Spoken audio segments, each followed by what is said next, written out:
Hello and welcome to Fredsetsarna. Today is 22nd of December and we have our good friends from Good Shepherd Collective, Lara and Cody. Welcome, Lara and Cody. Thank you. Thanks for having us on. Thank you for joining us. So what is the Good Shepherd Collective? I mean, we've had you before, so people who have been following us know about you already, but I think a short introduction would be good. So feel free.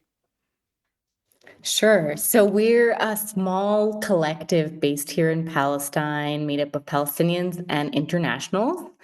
And we're an anti-Zionist, anti-colonial, and anti-capitalist collective that advocates for decolonization in Palestine through research and advocacy methods and things like that.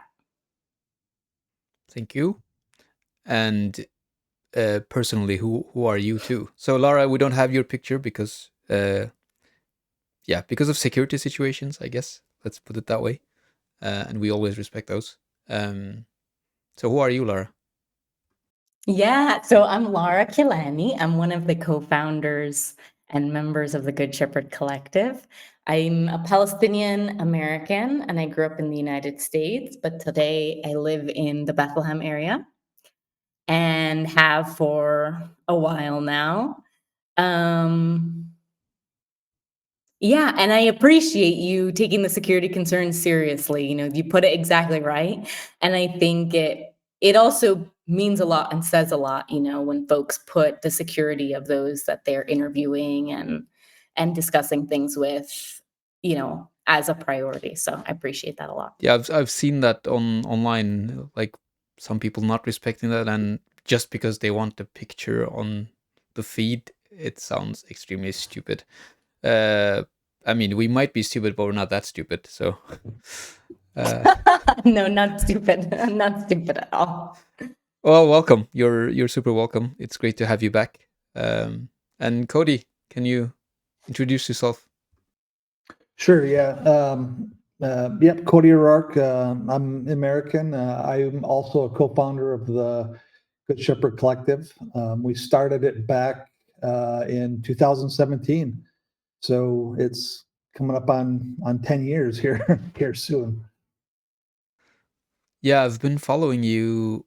I think it was mostly Twitter it started off with, and then maybe or it might be Millennials Are Killing Capitalism that sort of introduced me to you folks, and then the article on the Ebb magazine, and then I was like, yeah, I have to follow these people.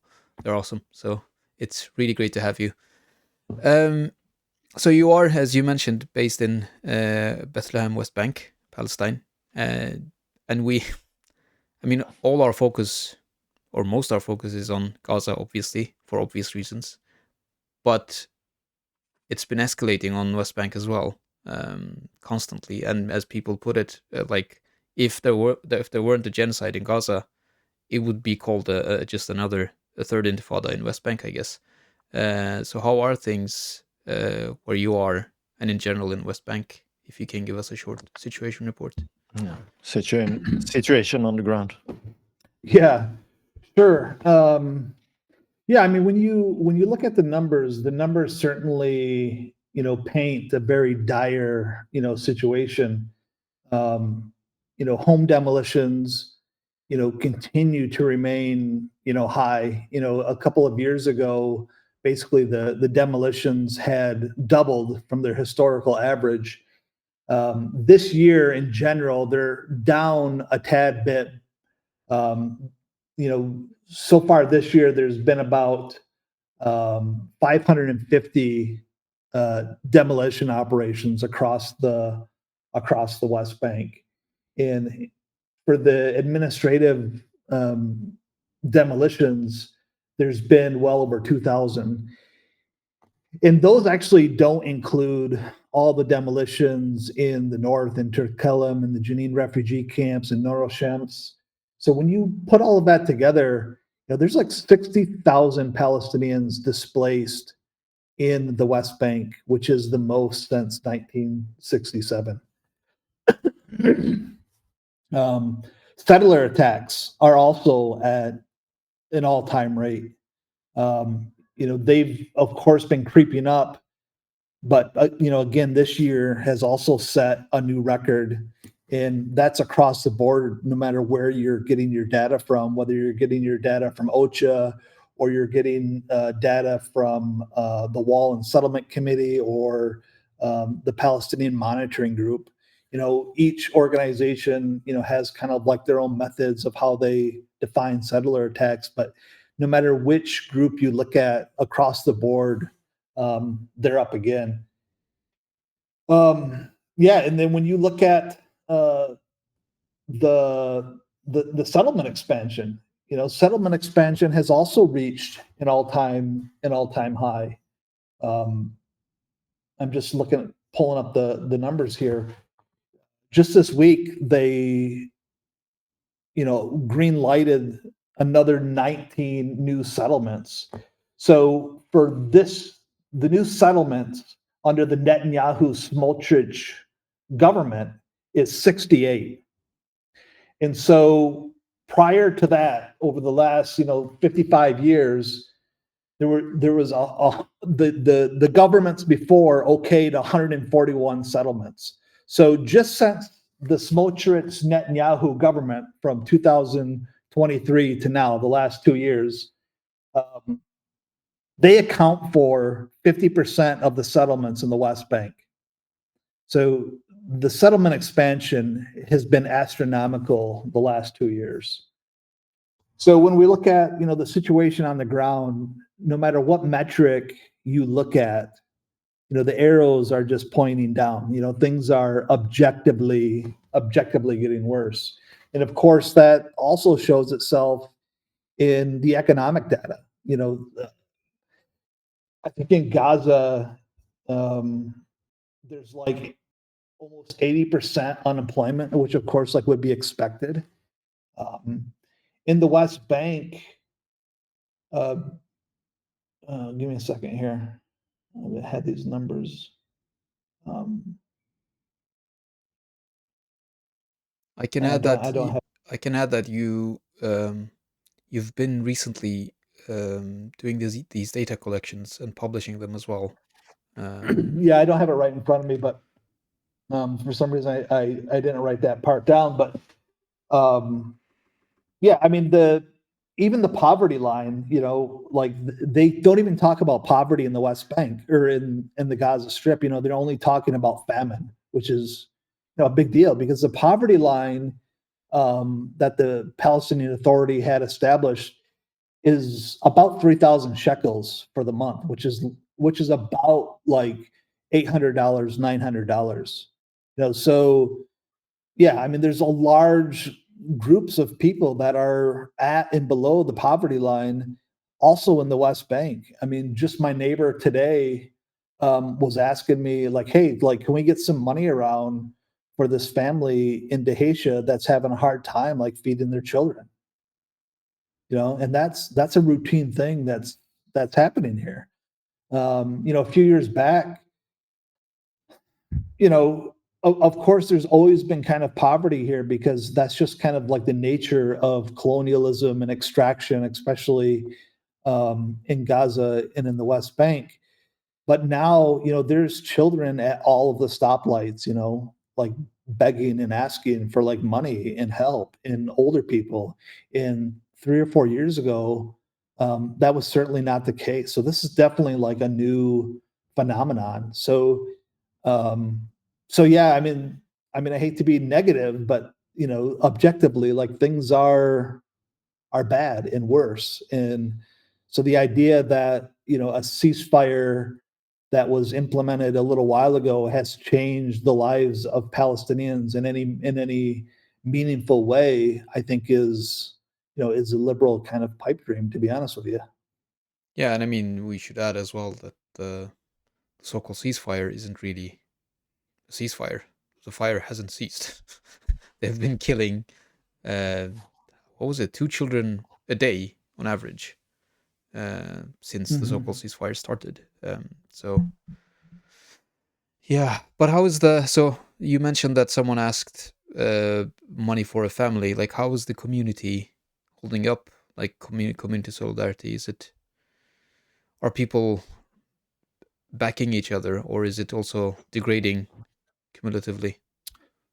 Yeah, I mean, I think that in a lot of ways, as in anywhere else, it, the solidarity is a lot of times drawn along class lines. Even kind of going back to our neighbor. Like our neighbors aren't like super wealthy people, and neither are we. There was a family from Gaza here in Bethlehem, and we're raising money to ensure that like this like old elderly couple has like a place to stay. And so again, it's like just the working class people that are shoveling out money to like help help this, whereas there's a large section of Palestinian business class that are making a lot of money off of this genocide. And there was a recent report about it, and I'll let Lara talk about it, but that's kind of something that people aren't talking about, is how I guess the class divide along who's helping and who's not, and who's benefiting and who's not. Yeah, I mean, I think that's a good segue to the next question, because we will talk about Lara's great article that was on Mondoweiss. Yeah. I don't exactly remember. So the title was Liberation is not integration, on liberal Zionism, one-state fantasies, and what Palestinians actually want. Exactly. Thank you. And especially the last bit, what Palestinians actually want. Like, which Palestinians are we talking about here? And you just mentioned the class divide, Cody. And I mean, we have this, like right now there's an impending war on Venezuela, or a war is already happening. They've been killing people, like 100 people in, I don't know, a couple months. But like online, when you see the discussions, people are like, oh, listen to Venezuelans, they hate Maduro or something like that. It's like yeah, the person who got the peace prize, Machado, who wants the US to attack Venezuela, who wants help from Netanyahu to attack Venezuela as well, also is a Venezuelan. Or like Mahmoud Abbas is a Palestinian. Like, how do we talk about this question without falling into the identity politics trap? Yeah, I think it's such a good question. And yeah, I love what you said. Mahmoud Abbas is a Palestinian, and I'm sure a lot of people would say, listen to Mahmoud Abbas. Just kidding. But no, I think when we, that was part of what this article was about, is really like, we have these kind of common slogans, at least appearing in like the global north, in the West, in spaces of solidarity, calling for one state solution or equality for all and things like that. And these terms sound really lovely and really nice, especially in these spaces where integration, at least historically in the United States, integration is like, okay, let's say in the hegemonic historical discourse, integration is a great thing. Nobody would be going into the streets, no white person anyway, let's say, would be going into the streets saying they're against integration without facing some backlash from the mainstream public. And so, although maybe that's changed slightly. And so when we think about these things, it's a good question. Like, who are we listening to? Who are we thinking about? Because it can't just be the people in the West coming up with these slogans, and it's not based on anyone's desires. And so what I wrote in the article, or what I referenced in the article, were some Palestinian opinion polls. And these opinion polls, it's important to say, first of all, that these opinion polls, which come from the PSR, I believe, PCPSR, are limited, because they're only talking to what we assume are like representative samples from Gaza and from the West Bank. And so that inherently is excluding like significant, the majority of Palestinians, right? Palestinians in the diaspora, Palestinians in Jerusalem, and then Palestinians who are citizens of Israel in the 1948 occupied territories. So it's just a small subsection of Palestinians, really, but it's also Palestinians facing some of the most egregious forms or violent forms of oppression on a daily basis. Can I just interject there? It's like this this poll or this organization is extremely important because there hasn't been an election for such a long time in Palestine. So this is sort of the next best thing. And this poll, the organization is pretty well trusted by everyone, if I understand correctly, but you can correct me if I'm wrong. No, yeah, I think it is quite well trusted data. And I think it's really important data because it illuminates some of the nuances, that are happening within Palestinian society here. So when you look at the data that they present, the majority of Palestinians in Gaza and in the West Bank oppose a two-state solution. And so when you see that on its face, you might think, well, that means that they are, in support of a one-state solution. But actually, when you look at the specific data, and I think I have it here in front of me, it's only, when people talk about what do they prefer, whether they prefer a two-state solution or a confederation between Israel and Palestine or a one-state solution, living inequality is the phrasing. People do not at all prefer the establishment of a single state. I believe it's 12% between the West Bank and Gaza that prefer, a single state. So you have the majority of people opposing a two-state solution and a one-state solution. And when you include factors to the two-state solution, like, for example, the creation of a state of Palestine, but it's demilitarized, or the creation of a state of Palestine, but its creation is tied to normalization with Israel, people's rejection grows significantly. And so this is really important, and it sheds light on what Palestinians are thinking about, right? Because people understand that, people are at least rejecting this idea that equality with Israelis or, being brought in under this system of alleged equality is not the way that they imagine justice. It's not the best way forward for them, like even theoretically in these opinion polls. So I think that's one important thing that people really shouldn't write off, is considering what do these people who are living under occupation and suffering, ongoing colonization really think. And I think it's also important to mention with the polls that, like, when we're talking about the case of Gaza, but especially when we're talking about the case of the West Bank, these aren't people who are only interacting with Israelis, as soldiers or as settlers or as, like the bureaucracy, the mechanizations of colonization and things like that. When after October 7th, there was a massive canceling of Palestinian work permits. I believe it was something like 100,000 work permits that were canceled immediately. So you're talking about or a significant population, at least we can say, of people from the West Bank and Gaza who are continuously moving in and out of these spaces, going into work in 1948 lands, working with and for, Israeli companies and knowing Israelis through those interactions at the very least. So the people who are answering these polls aren't, people who only have this limited interaction, but also, include people who have these interactions that are not quite as explicitly violent. And then when I was thinking about this question, I also wanted to talk about thawabit as well. There was an interview that like this term has really come into popularity in the last couple of years, I would say, especially after October 7th. But there was a good interview in an electronic intifada with this man, Bilal al-Hassan. And he talks about how do these notions of thawabit, of constants throughout Palestinian history come about.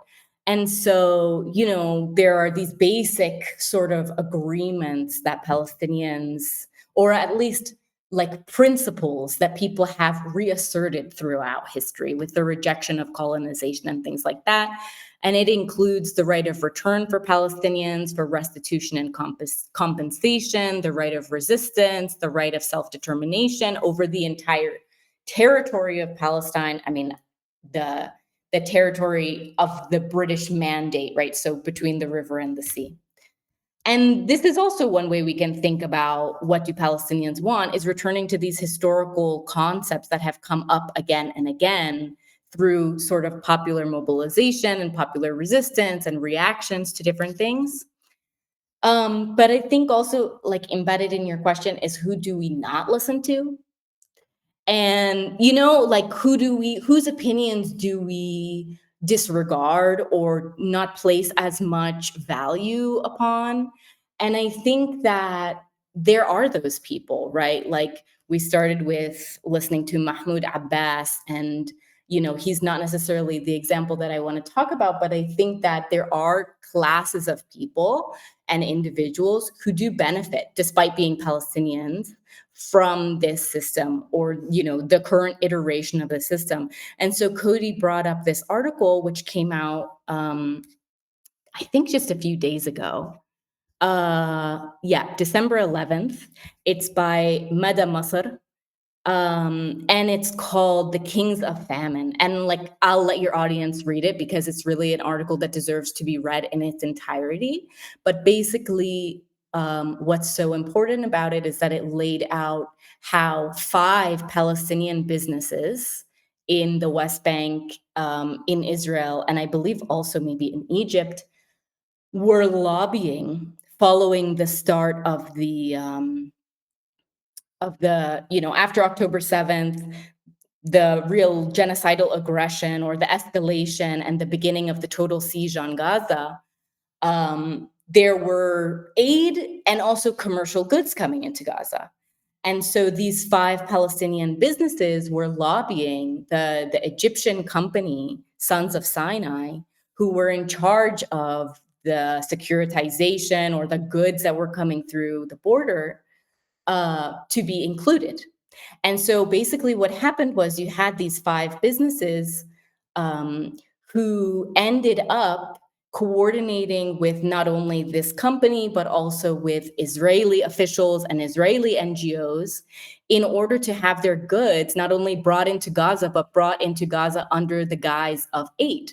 So even though there were commercial products that were being sold as commercial products to local vendors and charged, right? They weren't being given away freely as aid, they were being sold. They were included as aid by the Israeli reports of how much aid was coming in. And who made the money? Of course, the Israelis made some money, I'm sure, out of it, but certainly it was these businessmen, right? And it was all of the money that they made selling these products at higher rates than usual because they were essentially making money off of this siege and off of this calculated starvation, which benefits Israel as well, because of course it's great to say that you have so much aid coming in when you know in reality that the people cannot afford the alleged aid because they have to pay for it. And like Cody said, they don't have any way of paying for it besides fundraising campaigns and things like that. So I think that's important to consider as well as, and sorry, it's such a long-winded answer, but No worries. I think it's also about what are our principles, right? Are we looking for a Palestinian to tell us what they want, or are we thinking about our principles and whether we want to see a capitalist Palestine, whether we want to see a Palestine where the Palestinians are benefiting from the starvation of other Palestinians, or do we want to see the benefit of the everyday person, that we want to see them released from the shackles of these systems and living under their own sovereignty and a system that they prefer? And so I think we can see whose interests are in maintaining the system or changing it slightly so that they can still benefit. And those are people who we don't necessarily need to include in our consideration. Thank you. That was a great answer. I mean, it's like, it's very easy to, especially in this era, like to find people to talk to and then turn it into a story and then just say, oh, look, here is a bunch of Palestinians who hate Hamas. All Palestinians hate Hamas. Why don't you listen to them? Which has happened in here. I mean, like, it's happened everywhere as well. But I have a vivid recollection of this so-called left publication called ETC. They did like a interview with, I don't know, 12 Palestinians. By the way, the interviewer, it was an Israeli that pitched the story to them. Who did retweet what was his name, David Offerman, the singer for Distressed, who is an insane Zionist. It was they were called Distressed, I guess. Anyways, no, I don't remember the name of the band, maybe, but he's quite famous, bald guy, metal music. Anyways, I can't remember the name either. I have it on my tongue, but it's like, I mean, if you just dig a little bit, just pull the topmost layer, you just find Zionists underneath. So turning it back to, I don't know, from identity politics, like individuals, like liberalism, which it's all based on, turning into, okay, what do the broad public or the broad population want? And historically, what did they want? Systematically, who does it benefit, and all that? I think that was a great way of turning it, but still connecting it to, okay, if we change this, if we alter this, if we make it better, it will touch the everyday people, as you said. And we're back to people again, like individuals again, but like in a mass scale and not selecting specific ones. So we already started talking about a sort of maybe a future solution, or some state solution, but we're in such an acute phase right now. Like a reasonable question people would ask, I guess, is, why do we talk about this even right now? Like, we have this genocide to stop. Why does this matter? It's such a good question, I think, because when you are thinking about those questions, sometimes it can feel like, of course we should be talking about this, right? But it is important to think about why we're talking about it. It's not self-evident necessarily when there's such a, brutal aggression really ongoing.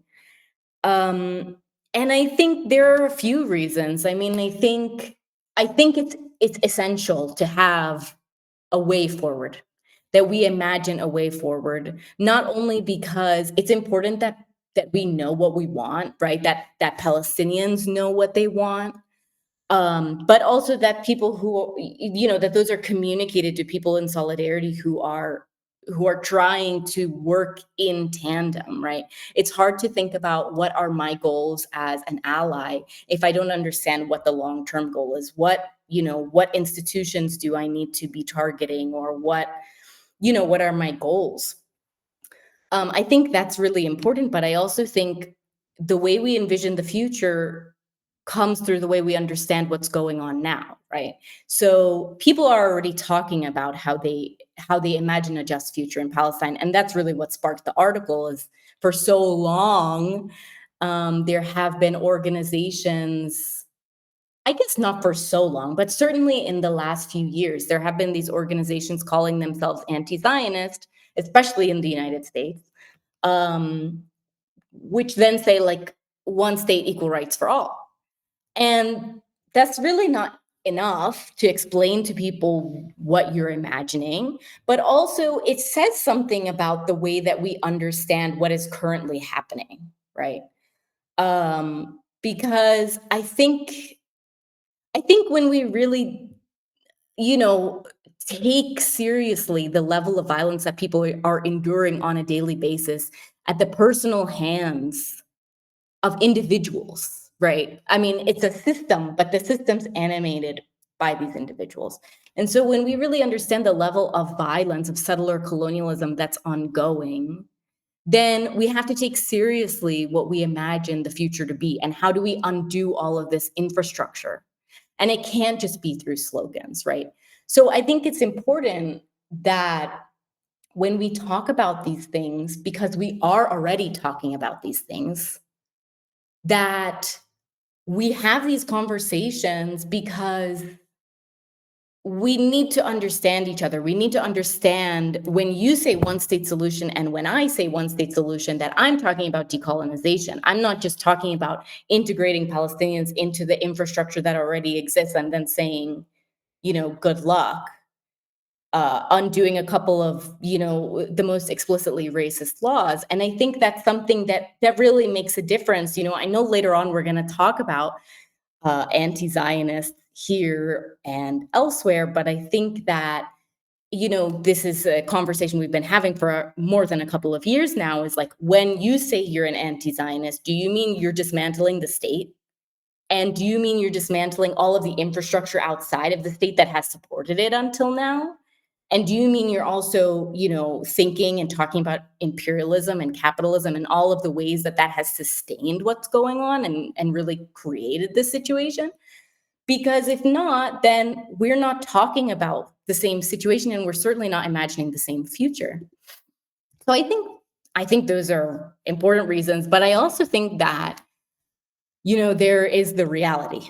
And the reality is that we see how, we started this conversation talking about the situation on the ground, and we see how the momentum is with colonization. The momentum is with more resources being taken from Palestinians, with more land, more extermination, more imprisonment, more of all of this. And we see that also embodied in like Trump's plan for Gaza, right? Is it going to be if it's going to be easier to implement, or is it more maybe, let's say, like forthcoming? Is it more likely to see Trump's plan, or decolonization in the near future, or even the creation of a state? That's one of the other questions in the poll, which Palestinians have very little faith in, is the creation of a Palestinian state in the next 5 years.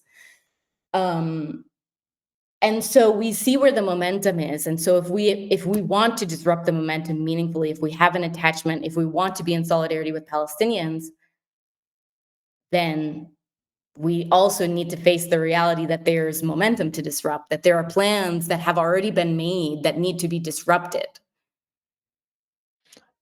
That's very fascinating.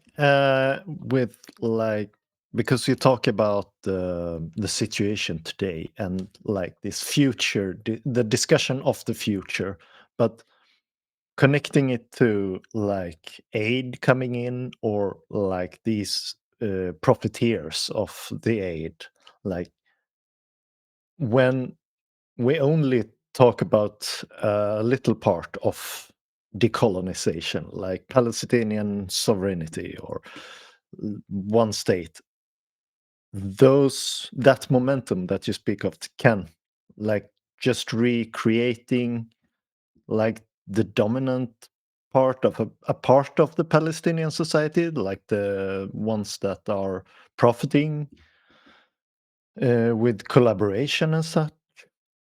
But so how do you see that, like the discussion today? It's important today, but it's also like the future is important with that. Like it recreates each other, so to say.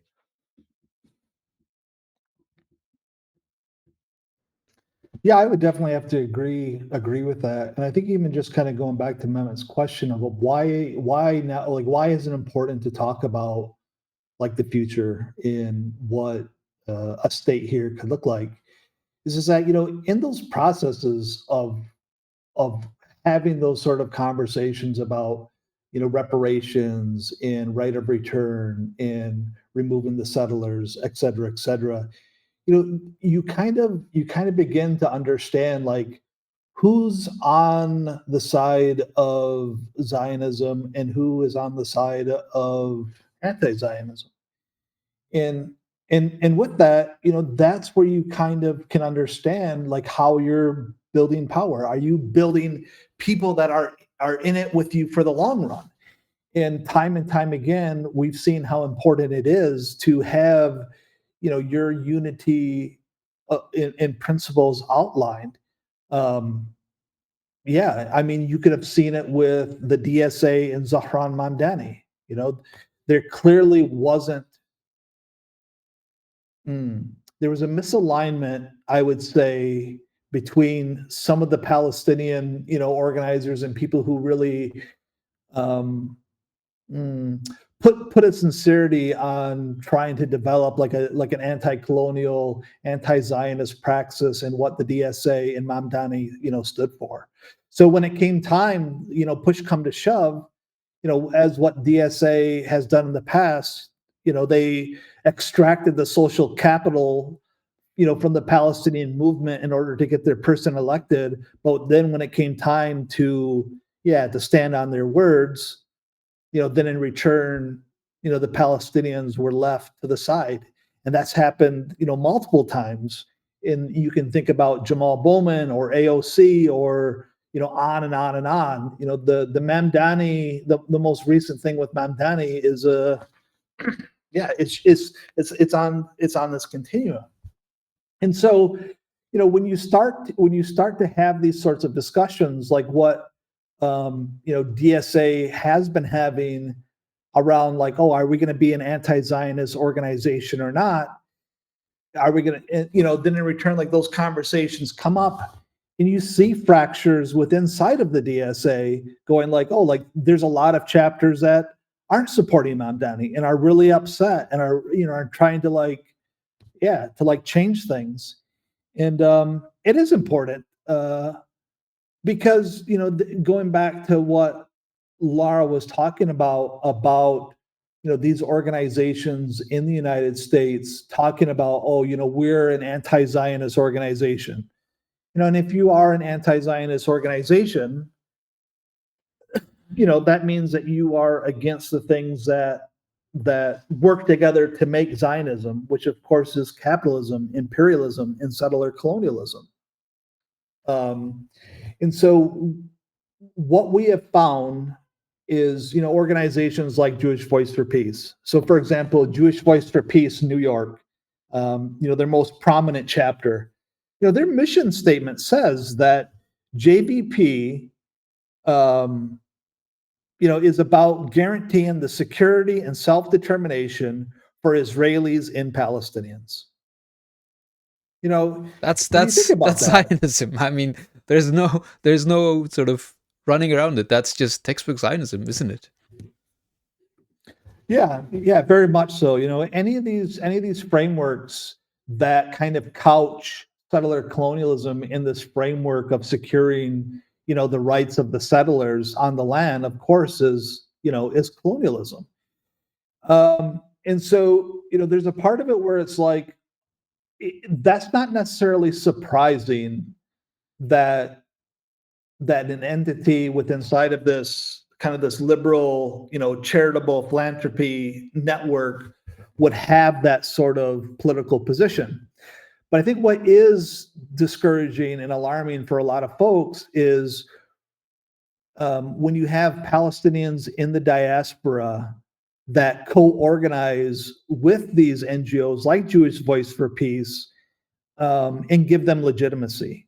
Because for Jewish Voice for Peace, because of the way identity politics plays such a critical role in organizing spaces, as long as they can get, 2 or 3 or 4 individual well-known Palestinians to go on their webinars, to co-sign their statements, to endorse them socially, that gives them legitimacy.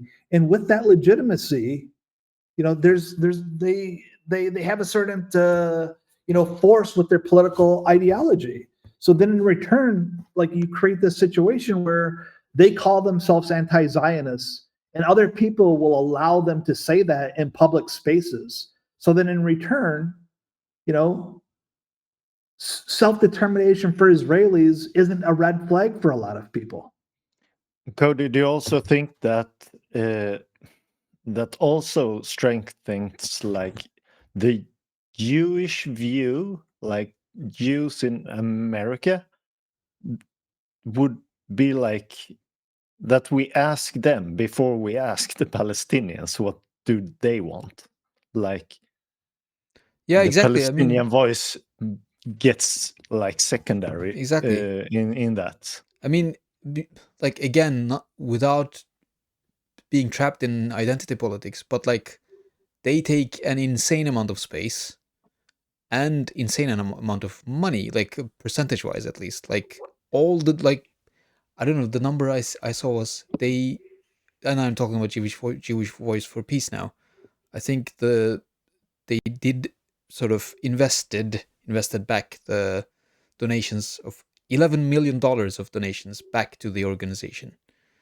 And people were like, what is going on here? Like, people are starving in Gaza. Why is this money sort of transferred back into the organization?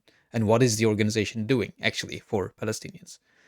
And yeah, I mean, it becomes an identity question, because constantly we get Jewish voices in front of Palestinian voices about talking about Palestine, which is just weird. I mean, I don't know. I just added on Eric's question, I guess.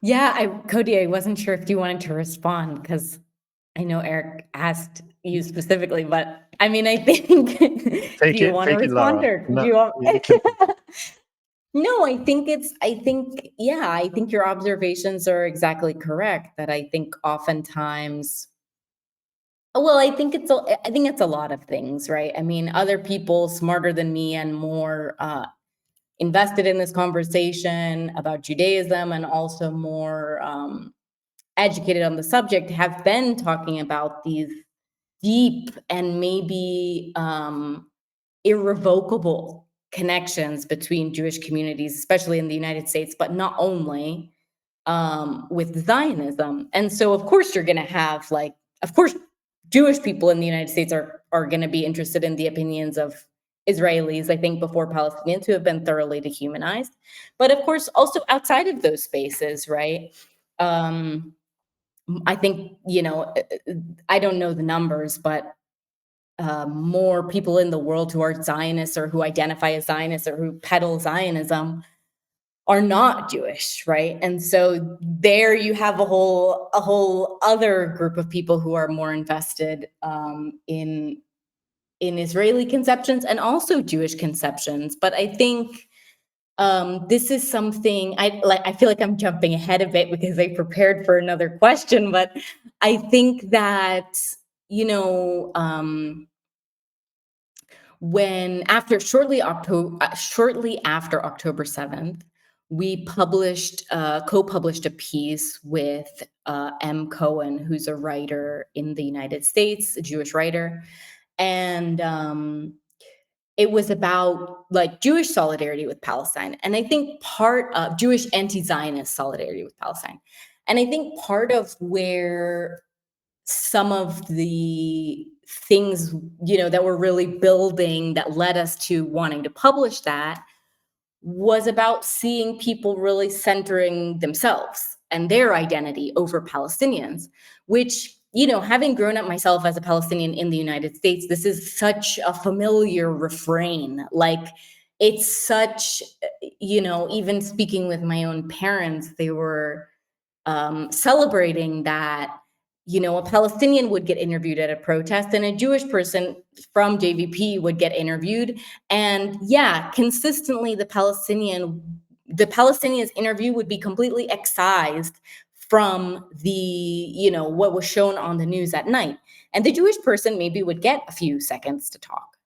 And this is consistent, right? It's consistent in the media that we consume, but it's also, I think that with our publication, which might be a bit dated, I was revisiting it for this as well, but I think there are still some gems in there, right? That people need to decenter themselves, right? If you're not, let's say maybe the primary group, the primary victims, if you're a Jewish in the United States, if you're a Jewish person in the United States organizing around Palestine, that maybe, there are things to learn and unlearn and listen about, and not only from Palestinians, right? But in general from process of colonization and decolonization.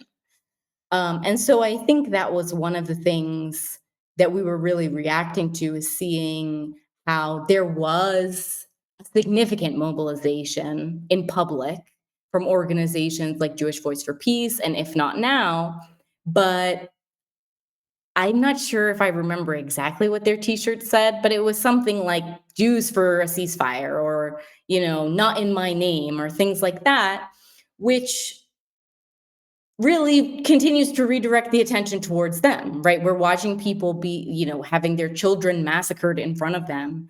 And I'm not interested in hearing about whether or not you want it to happen in your name. I'm interested in you expressing that that should not be happening, right? And so I think that there are ways that it's rhetorically effective, right? Because it is being done in many ways in their name, but it also reinforces that their name is the area of focus, right? Not the actual crime that's happening. And I don't think that's always the intent, but I think, in fact, I don't think generally it's the intent. But I think sometimes when we think critically about these things, folks can see how it sort of plays into these existing power dynamics and reinforces them rather than challenging why their voices are more important, right? Or at least more elevated. Yeah, I think it also creates, I think, some tensions in the sense that, not every time, yeah, I think that there's a difference between someone like Peter Beinart or Ariel, what's her name from Jewish Currents? Ariel Gold. No, you mean Ariel Angel. Yeah. Well, both of them, Ariel Gold, Ariel Angel, Peter Beinart. Who are some of these other people?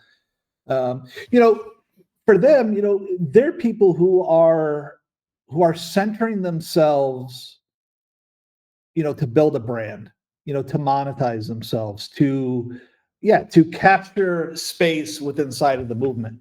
And that's inherently different than a young, say, like Jewish activist that is in a space to leverage whatever sort of privilege they may have in saying something. So there's this way in which it's like, not is it always the case that centering yourself is always against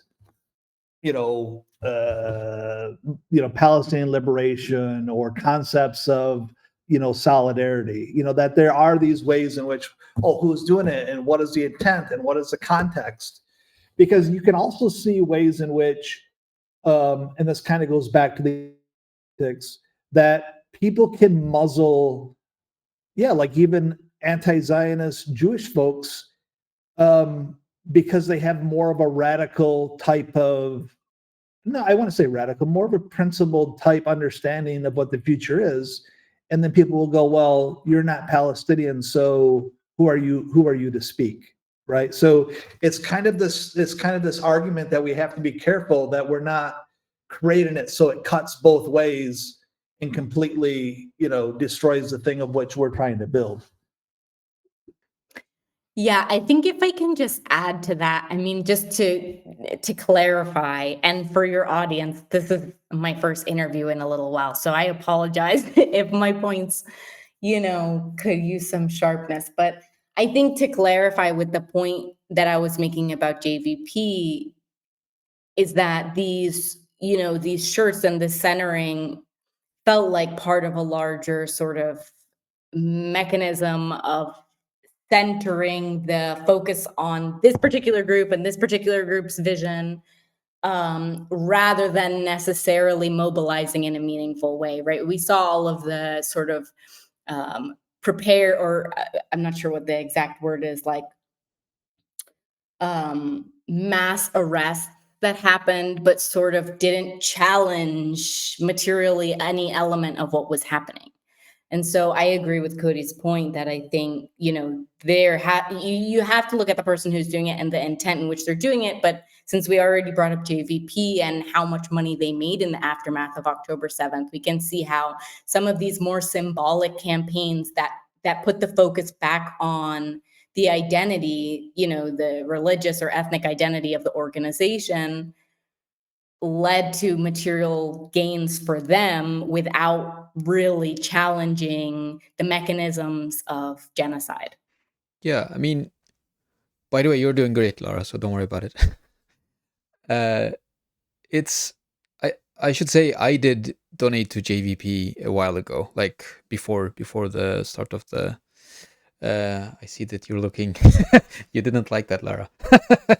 People aren't seeing you, I'm but I just can see. No. surprised, and I'm surprised you would tell us after I just told that story. Yeah, I'm leaving now. No, but like I think now I'm thinking back because I remember vividly what I was thinking when I was doing that. Because what I was thinking was, okay, Zionism is using the identity of like Jews as a weapon. So a real, tangible anti-Zionist Jewish movement would be very helpful, was sort of my idea. But like connecting that to, by the way, I'm not donating to JVP anymore, obviously. Like, let's just clarify that. But that aside, like what role do you think anti-Zionist Jews should or could play, both within the Zionist entity and outside? Cody, do you want to start on this one?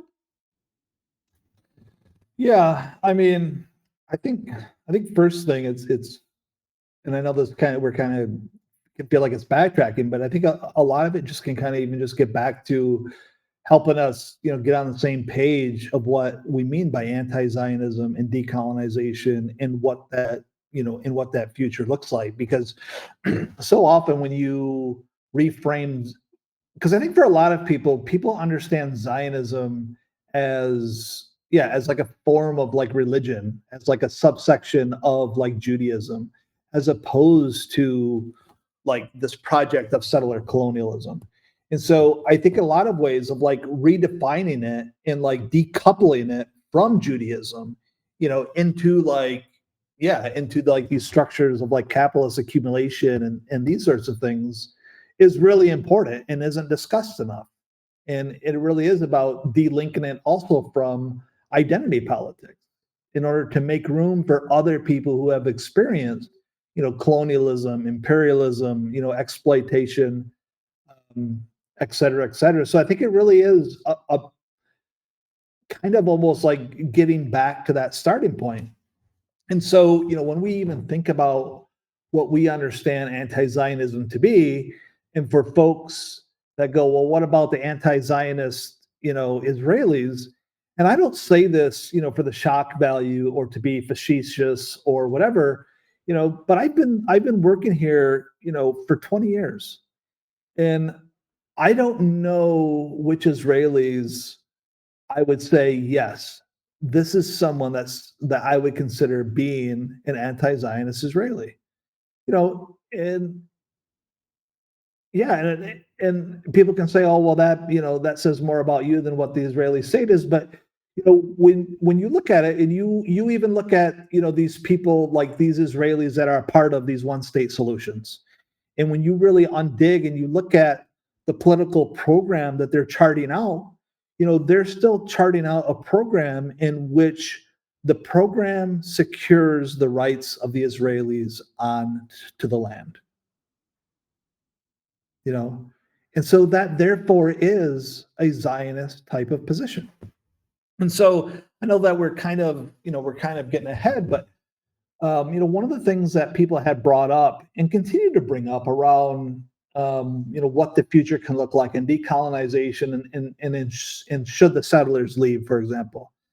What we've been trying to talk to people is that, it's important to think about how we have the conversation and the ways in which we have the conversation.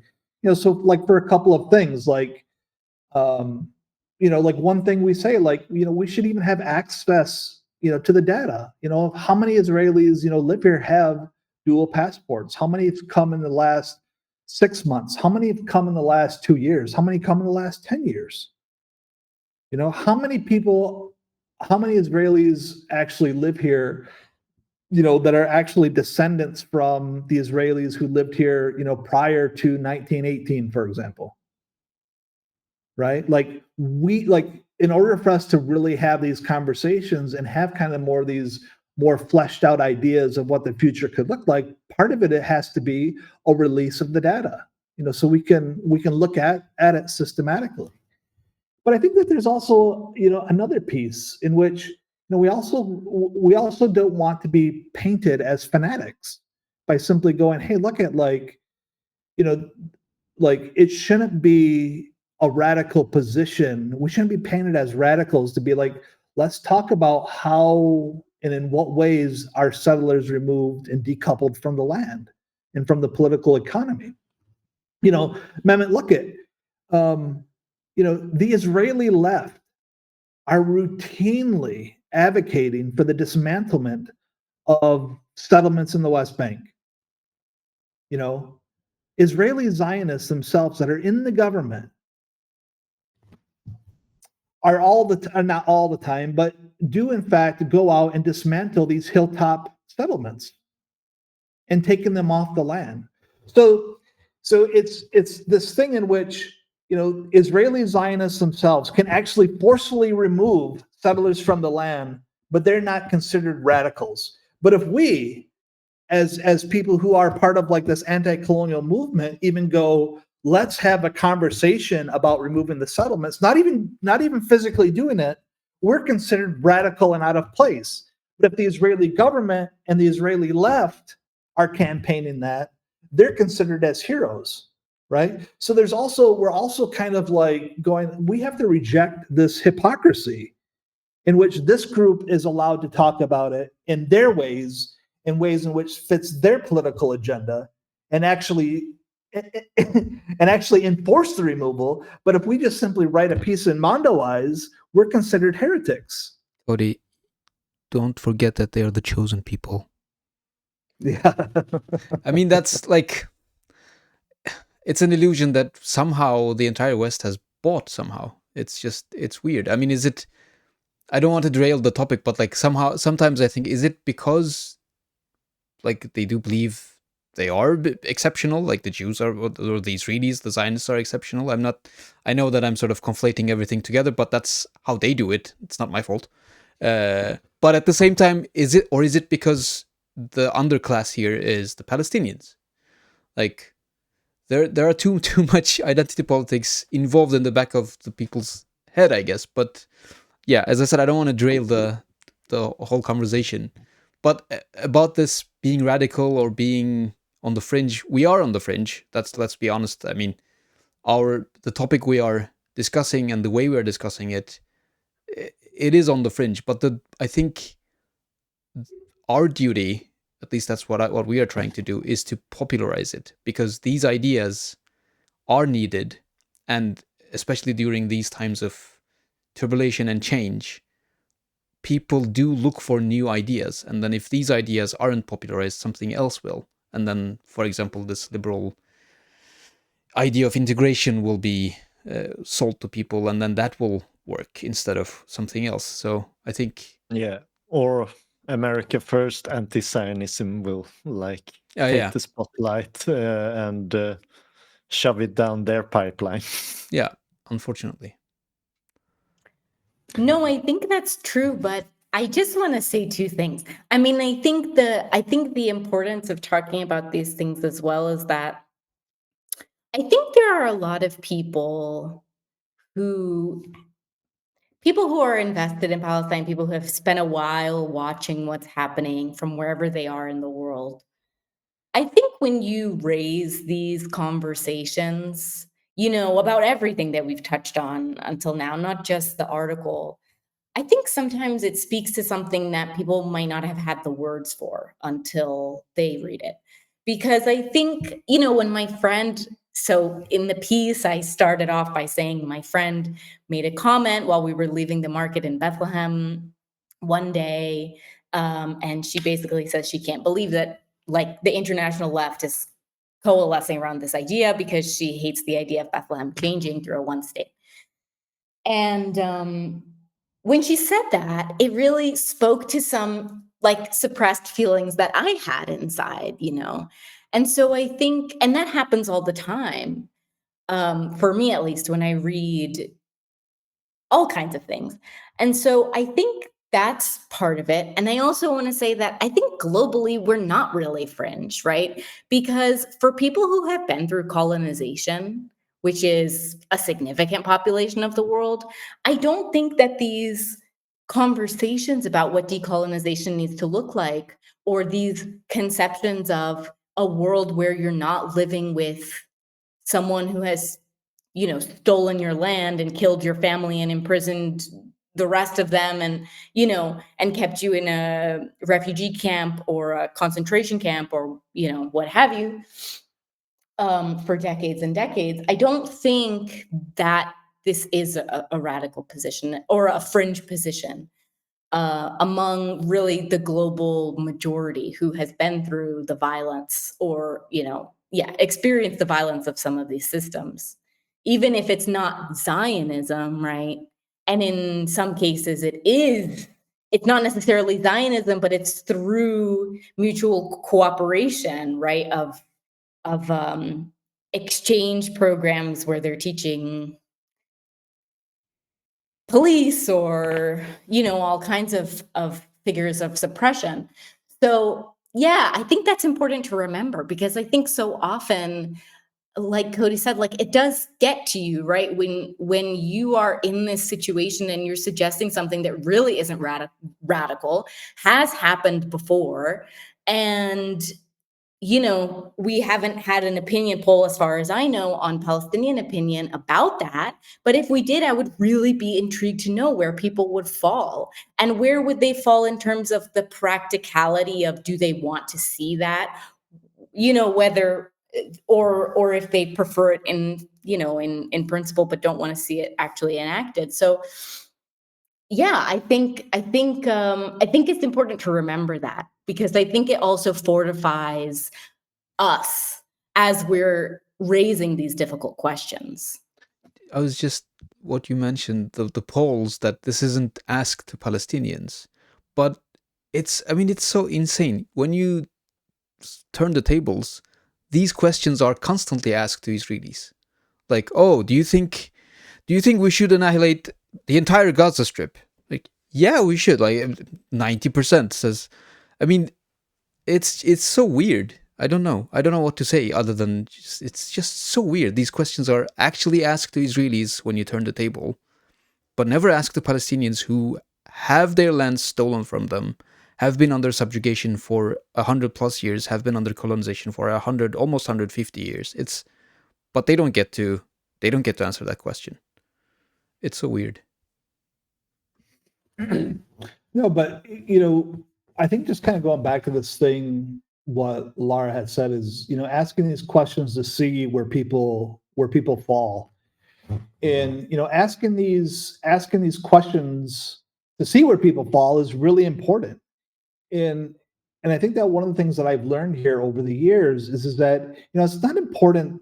It's not just important on the theoretical or political level, but people here ask these sorts of questions on the security level. When you go out into a community, they ask, what's your nationality? Do you speak Hebrew? What is your work? And all of those sorts of things, like yes, of course, there's a layer about it, is about like people getting to know you as a person, but it's also about like what sort of risk am I exposing myself to and my community to, like, by associating with this person. Right? I mean, if you're with someone who, who's a Christian Zionist, for example, and who aligns himself with the state, or take that if you're an NGO worker, right, who needs to have stability of coming here, right?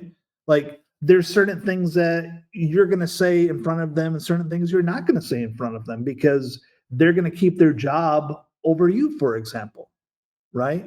And so, and I think that this kind of goes back to, the dynamics with the DSA and Mamdani, of going, like, if we're not asking these questions, it's not even a question about, about politics in theory, but are we keeping ourselves safe?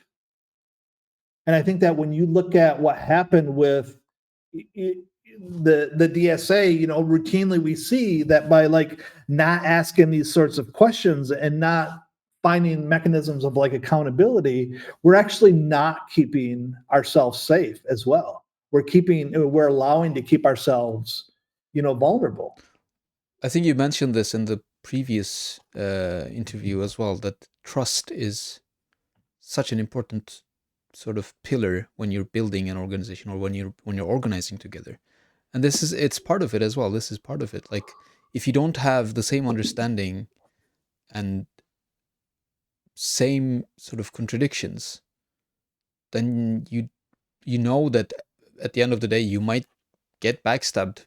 I mean, both proverbially, but also maybe even really, like, and that sort of keeps you from organizing more efficiently because you're always on your guard. And we can actually connect this to like the so-called one-state solution. Like, poll after poll, we've seen that Israeli Jews, rather, an insane majority dehumanizes Palestinians in a crazy way. Like, I believe it was sort of the beginning, like around November. The question was, okay, how much bombing was okay, do you think, or something like that? The question was, and I think it was like 92% thought it was either good enough or too little bombing of Gaza. And this was just one poll, and then poll after another during this entire 2+ years. We've seen that the majority of Israeli Jews are completely fine or want more genocide. And I mean, I think it was Haim Rashid who said this is the most democratic genocide ever. So how do people expect Palestinians to live side by side with these people? And as you mentioned in your article, Lara, like, how do we accept that they will take bits of Bethlehem and live in it, like with other Palestinians that have been under this genocidal subjugation for 100+ years? Yeah, I mean, if I can just speak to that a little bit, I think, I wrote this article like a few times because I was having a hard time deciding what I wanted to say, and I had a lot of ideas. But this conversation that I had with my friend really, like I said, like it brought something up that I didn't know I was feeling, and or maybe just didn't have the words for. But yeah, I think one of the things that happens, I've been reading like different sources about people talking about a one-state solution. And a lot of it is framed as sort of like, well, the two-state solution is dead, so now we have this. Or Palestinians, want to return and Israelis aren't going anywhere, so we have this, right? Or in some cases, people frame it as decolonization. But, and I mean, this isn't everyone, and I haven't read every source, but just in my experience, even some authors who have framed it as decolonization also frame it as, well, of course, Palestinians will agree to this because this is the best sort of hope that they have. And I think that people like that, like, really don't understand what still exists in some places in Palestine, and of course it's like comparatively quite a privilege, and it certainly doesn't exist everywhere, and it also doesn't exist all the time because Israeli forces regularly invade even Bethlehem. But my friend and I had this conversation when we were leaving like the market in the old city of Bethlehem. So it's like truly like inside the oldest place, like not far from the Church of the Nativity.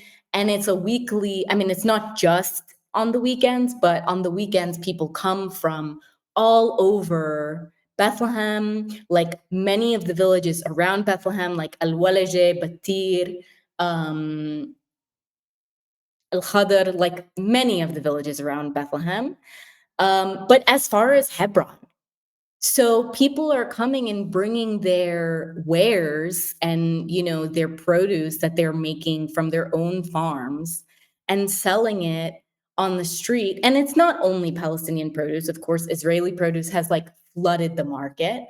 But But it's really something to like walk through this space and have these interactions with people week after week, and you buy their produce and you create these relationships, and you're buying something from someone who has grown this themselves and knows everything about it and probably learned it from their family, right?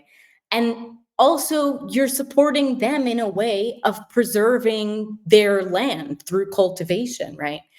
And so it really is, when we started that conversation, it was because every week when we go, we have this really lovely like hour and a half or 2 hours of really feeling like you're part of the community and connecting with people, and also buying the food that you need to nourish yourself and your family for the next week.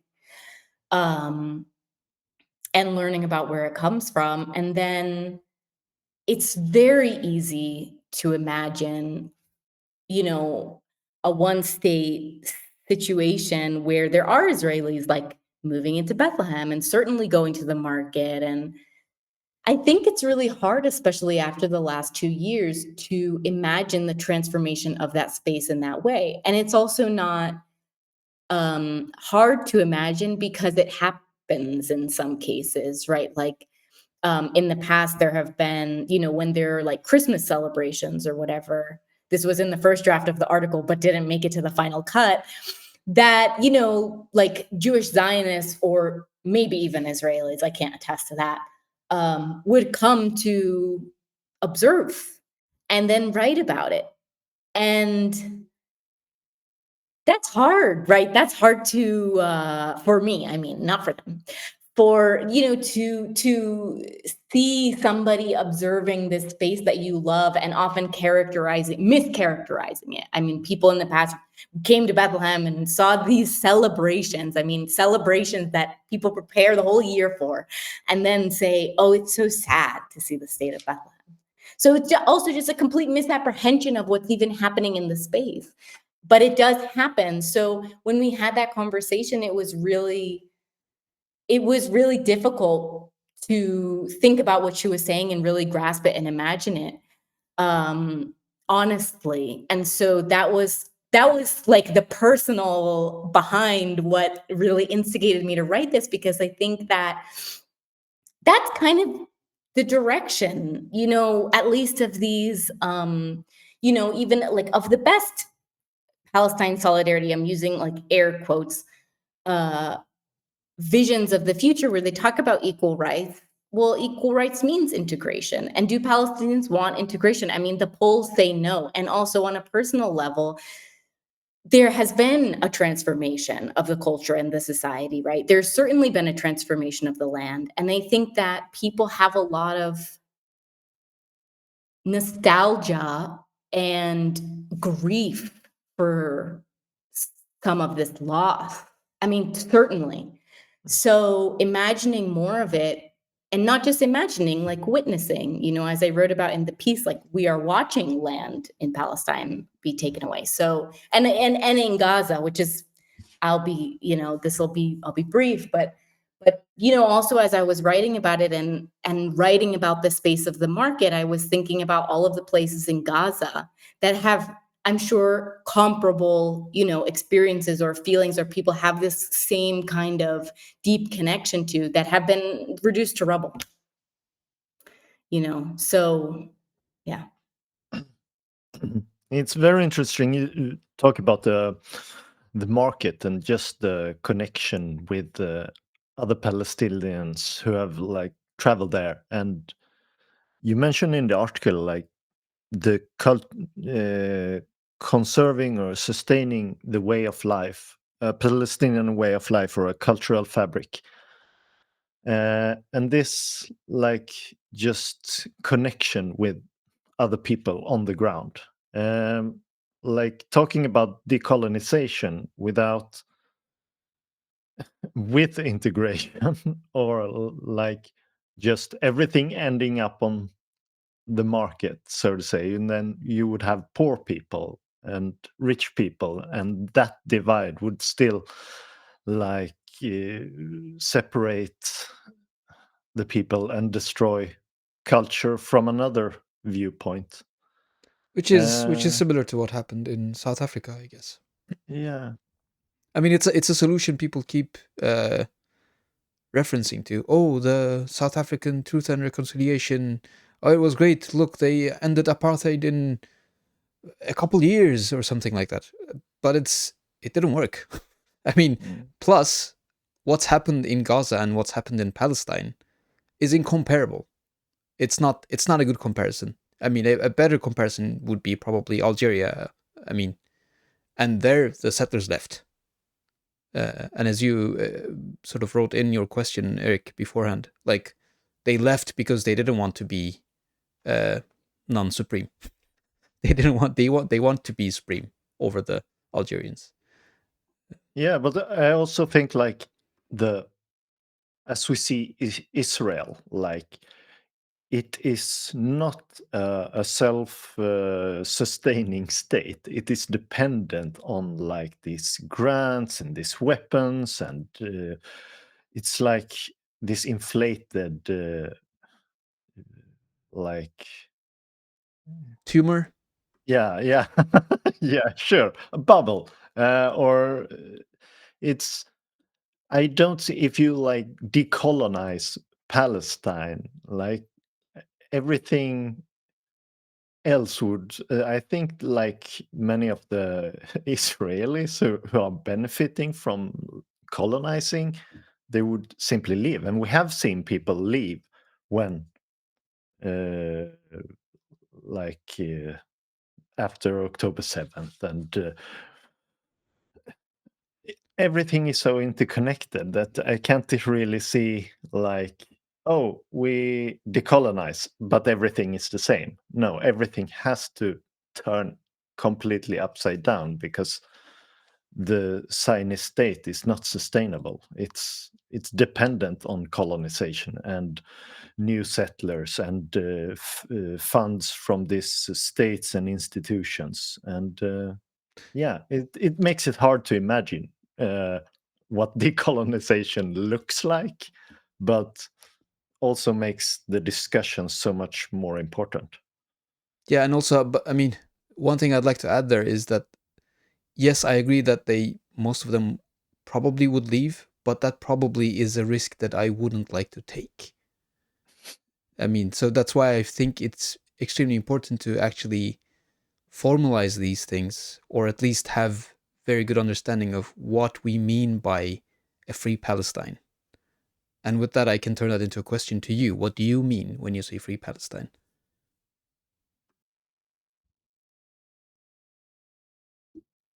Cody, do you want to go first or do you want me to go first? I think I honestly think it's another hard question because it is so hard to imagine, like you said.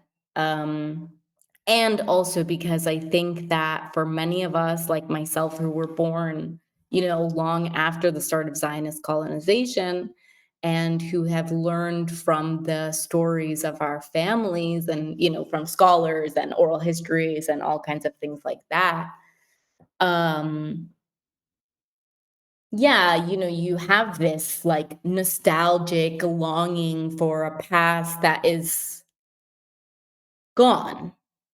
I mean, sometimes I imagine, so like on a personal level, my grandparents are from Haifa. My grandmother's house in Haifa is still there. And I've been there a handful of times. I don't like to go very often. But when I went the first time, when I first came here, um, the original house was still there.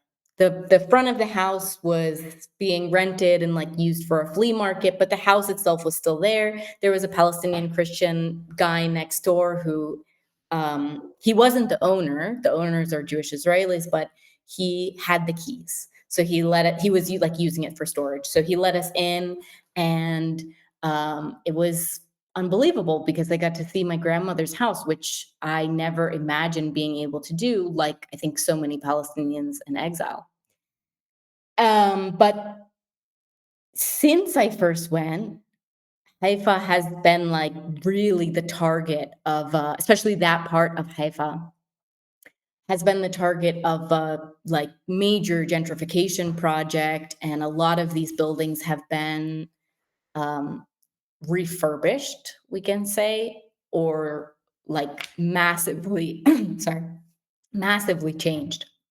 And so the last time I went to see my grandmother's house, which was a few years ago, it was the, you know, the base of the same building, but it had been built on top of in like a very different new style. It was really distinct, and it's been turned into either apartments or offices, but anyway, it's being used by Jewish Israelis. And so I think when you see that, for me, it was really devastating because I thought, this is never going to go back to the thing that it was, right? And even when I saw it the first time, it was hard to imagine it going back to the thing that it was. But, the framework of the building was still there. So you actually could. But yeah, now it's quite different. Anyway, I just share that to say that I think that building is a metaphor for the way Palestine has been transformed across its geography. And so while it is possible to, undo or take apart outposts and maybe settlements, not just in the West Bank, but everywhere, but it's not possible to take apart Tel Aviv necessarily. Maybe it's possible, but does somebody want to invest that, effort? So I think there are ways that Palestinian society, Palestine geographically, has been transformed, and I don't know. I think it's hard, especially right now. It's hard to imagine. It's hard to imagine a decolonized future, but that's part of why it's so important to imagine. And so I will answer your question. I think that for me, a free Palestine is one in which, Palestinians can return, have returned, can go back to the places that they're from, can have self-determination in their land, can return to practices that, have been made like inaccessible or maybe impossible, or, have been disappeared throughout generations. I think really physical return is really important, and I think people's control over their future is important in decolonization. And I'm not sure this was recorded, but how we started when we were first talking was about the importance of economic decolonization, right? In the article, I talked about that as well, that people have made serious money off of this in so many different ways. And so what does it look like for Palestinians to be given reparations for all of the harm that's been done? And I think even that is hard to imagine, because what is a number that you can put on this scale of harm and over such a long time? But yeah, I mean, I think that's an important part of decolonization as well, right? Is the economic decolonization and the return of resources and and the land itself to Palestinian people, to be handled in a way that supports people, right? Not corporations, not imperialism, not a colonial project, but the people themselves, and fosters their own self-determination, which has been denied for a very long time, long before Zionist colonization as well. Yeah. Thank you. Cody, do you want to chime in as well? Well, I think one thing that's important, to think about is, when we work on these kind of like these theoretical understandings of like, what is anti-colonial resistance? What does justice look like? What does anti-Zionism look like? I think especially for us who are allies to,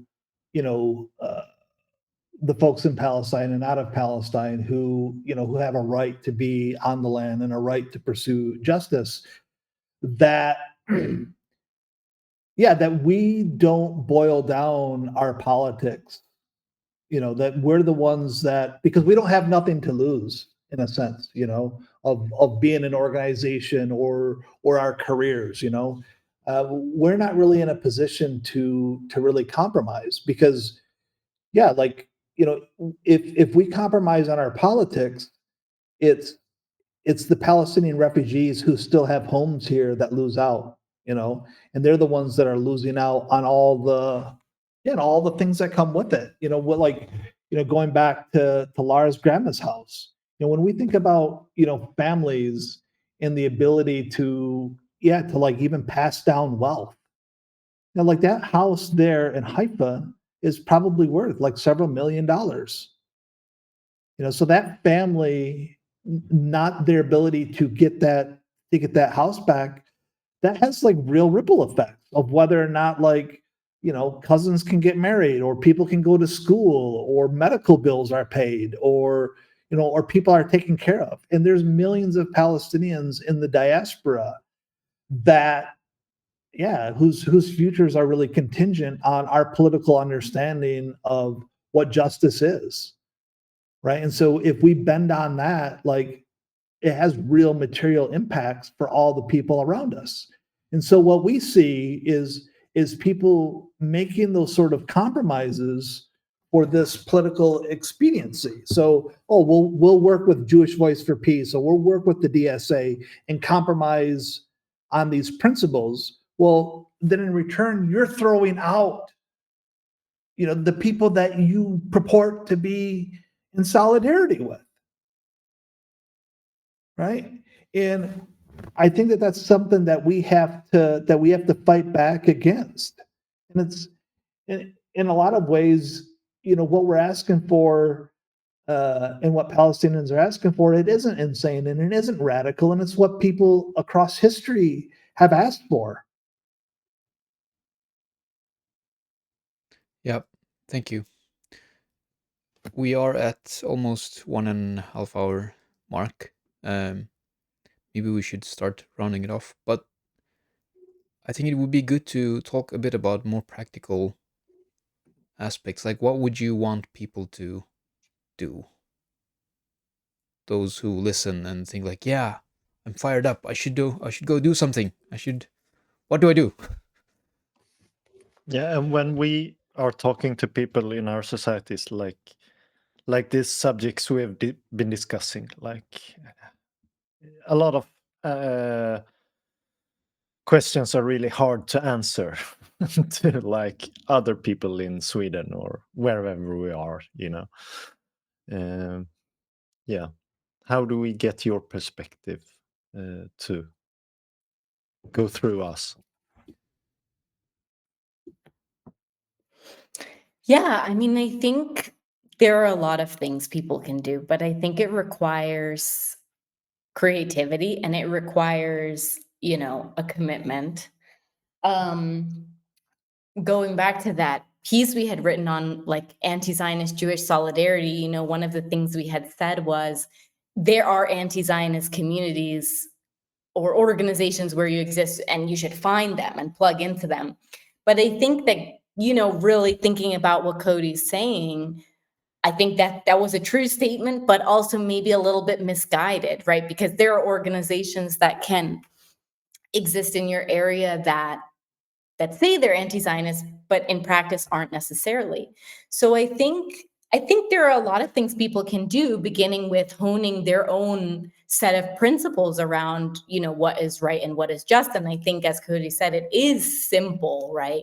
Like the perfect analogy is when it comes to children, like the first thing you learn as a child is you don't take things from other people, right? If you take something from another person, you give it back. Right. I don't think there's any kindergarten teacher who wouldn't enforce that if you take a toy from someone, you give it back at least until they're done with it. And so, it's honing these basic principles, even understanding these basic, things, and then plugging in where real organizations exist that have these supportive mechanisms. But but really staying true to these things, because I think there is so much value in that statement that, when we give people up for the pragmatic solution of co-organizing with a Zionist organization or endorsing a Zionist politician, or a politician who ends up throwing out, their progressive politics or their good stance on Palestine, we're really not being pragmatic, right? And we're also throwing people away. I mean, I really appreciated what people were saying, I don't know, maybe a year or a year and a half ago, during the Gaza genocide, when people were saying people in Gaza can see what you're saying, right? So sometimes what we say, we need to understand that the people we're talking about see us, and they see us when we leave them behind or when we abandon them for alleged pragmatism. And that's important, because it has real effects. But I think that also, an important thing that people can do is think about how they can have a material impact on the ground. And that's something we've talked about for a long time. A lot of times there are campaigns against, lobbying, like politicians or elected bodies, that can drag on for a long time and could be very effective, but are bound up in larger systems, like in the United States, the oh my gosh, the military industrial complex. I'm sorry, it went right out of my mind for a second. In campaigns that are tied up with challenging these systems that are even larger than Congress itself, right? And so there are things that can be impactful but can't necessarily succeed because of all of the hoops and all of the power you have to get around or challenge or destroy in order to make it happen. But in people's own local communities, they can have an impact, right? One of my friends who's based in the United States is organizing a BDS campaign in his local co-op, which has a bunch of Israeli products but doesn't have any Palestinian products, right? That's a small thing that he can do in his own community. But the Good Shepherd Collective also launched a few years ago a campaign about the defunding of settler organizations in Palestine, which receive charitable funding, from charities registered in the United States, but also registered in other places around the world. And it doesn't have to be this campaign, but this campaign is useful because people can see how money that their taxes, pay for, because it's tax deductible. These donations, when somebody makes a donation to a charity, it comes out of their taxes, right? So this system is really supporting egregious violence. And a lot of times, at least in the United States, and I'm sure elsewhere around the world, these local charities that are funneling the money to Israeli charities are based right in your backyard or right in your, local major city. And so I think that people can think about, does it make sense to have a campaign against this charity, or does it make sense to have a campaign against a business or what have you? But I think it's really thinking about what the material impact is, because with the case of some of these charities, some of them are very small. Some of the Israeli charities are really not large, and their behavior is so egregious that it can succeed, that challenges against them can succeed because of the way charitable laws have already been written, right, to support actual charity. In Canada, there was a success against Canada Jewish National Fund. And now I think the Jewish National Fund has sort of had to find other ways to receive money. And I'm not sure, even how long they'll be able to use those workarounds, because the fundamental decision was that they can't be sending money to foreign militaries, such as the one here. And so these campaigns can have success and have a major, impact on disrupting the flow of funds. And that makes a really big difference for Palestinians on the ground, right? If you can disrupt the funds to an organization like Regavim that's filing legal petitions against small families, that's making sure they get their solar panels taken away, that's destroying their wells, or, doing whatever, that can have a really big impact. So I think it's really people understanding not only the principles and having those, solid, and refusing to leave people behind, but it's also thinking about what can we do that will have an impact on the ground that we can actually achieve in our own communities. And I think sometimes it's a little bit bigger than what people think they can achieve. Cody, do you have anything to add to that? Sure. I mean, I think even kind of going back to what Eric had pointed out a few different times is how, the Israeli state is kind of like this imperialist outpost, and without the support of like external resources, it simply can't survive. And when you look at the numbers of how much money comes here, just through the US nonprofit system, when you compare that to how much military aid, the nonprofit aid blows the military aid out of the water. Because when you look through the 990 forms, it's over $5 billion a year. While the United States gives, $4 billion a year, in military aid. But the important thing is to point out is that when we're looking through the 990 form, that excludes all of the religious organizations, like all the Chabads, all the churches, and that money is going to be astronomically higher than what's simply on the 990 forms. And so there's the material component of it, of which, you start delisting and decertifying these charities, you're talking about billions of dollars. But there's also this goes back to the solidarity part of it, is that also makes us confront the interworkings of the movement itself. Because when you start looking at it, you start to realize that like these Jewish national funds, or these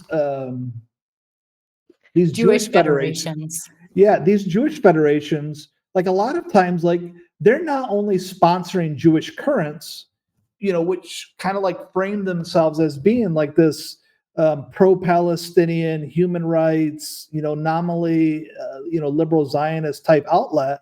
They're funding, these sorts of groups, but they're also funding Friends of the IDF. They're also funding the Central Fund of Israel. And when you look at, there was actually a report that was put out by a professor from Michigan that actually went through and looked at all of this. And what you start to realize is that even organizations like Jewish Voice for Peace, they're also receiving money from organizations that are also funding, these different groups like the Friends of the IDF or Birthright or the World, whatever. But the point being is that it forces us to go in and disrupt and show like real sacrifice, because if you're not willing to sacrifice yourself and disrupt the funders who are also funding this, then what are you really doing? Why, like, in some way, without being, sounding too,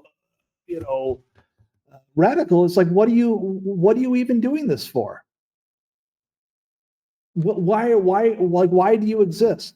If you're existing for the sake of the Palestinians, then why are you putting your funders ahead of them? And there's no way that you can look at all of the raw data, all of the reports, all of the finances, track that flow of finances and go, these people are putting Palestinians ahead of their funders. The data just doesn't add up. And it shows in the way in which their politics operate, because they end up supporting the Democratic Party. They end up supporting the DSA candidates at expense of their Palestinian partners. So I just want to say that there's the material part of it, but there's also the political and social component of being engaged in this sort of campaign as well. Yeah, I mean, you can't get funds from someone and then go exactly against what they want and then expect that funding to continue. That's just doesn't work that way. So if you get funding from Zionists, you'll end up doing Zionist stuff. Simply, it's just so simple as that. Thank you very much. I don't know if you have anything more to add or ask, Eric, but I think we should round it up. I would love to talk with you for a long, a long time, but I'm completely filled, and it has been a great honor and really interesting talking to you and listening to you. I'd like to have every single article you mentioned, Lara. If you can send me a link, we'll add to the description. And you wanted to say something more, so please go ahead. Yeah, I'm so sorry. I just realized immediately after I introduced the Good Shepherd Collective at the beginning that I did not mention our most recent project, which is, we've really been trying to get people to engage with. So if I can just really quickly say, Go ahead. Beautiful. We launched a Substack at the beginning of November, and we're really, we're trying to do this for two different reasons. One is that we have ideas like this, like this article that we've been talking about for a long time, and that we really want to make sure we're writing about them, that we're getting these ideas out and that we can have these conversations and instigate other conversations for people and answer some of the hard questions that we bring up as well, not just ask them. But the other part of it is that, we've been talking about funders, and the Good Shepherd Collective doesn't, operate on these kinds of budgets that we've been describing for other Zionist organizations for Zionist organizations. I don't want anyone to be confused that we might be identified that way. You aren't, I know. Good. No, so this is also a way to make our work sustainable. So if folks are interested in the things that we have to say and want to, learn more, of course, they can go to our website, but they can also check out our Substack, which is producing data and analysis, but also articles I think 2 every month as of right now. And that's all I wanted to say. But I will send you those other articles. Yes, please. And we can get a Palestinian perspective through that. That's beautiful.